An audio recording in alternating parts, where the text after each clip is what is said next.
It's January 20 and I decide to make a DIY snow rake to clean the two solar panels that power my portable power station first.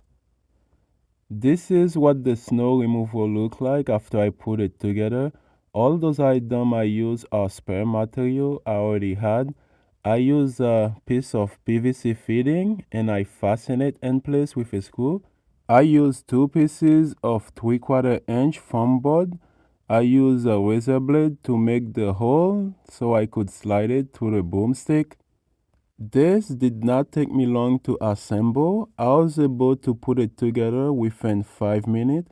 After using it for the first time, the only thing I would add is an extra PVC fitting on the inside because when I'm pushing the snow, the foam tends to move, so it needs something to hold it in place. The threaded tip make it ideal to extend the length to reach more snow.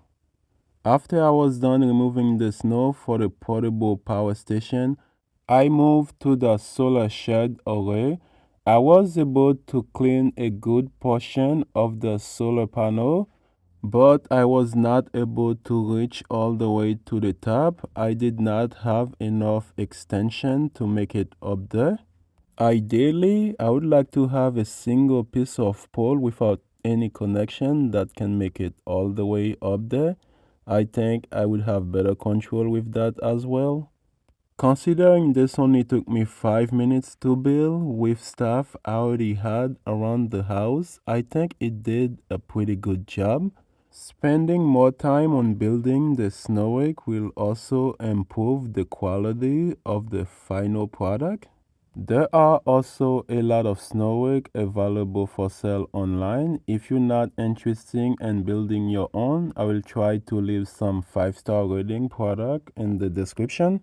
The rest of the video is going to be a time lapse of the snow melting on top of the solar panel. I hope this video was somehow useful to someone out there. Thank you very much for coming to my channel. Have a good one.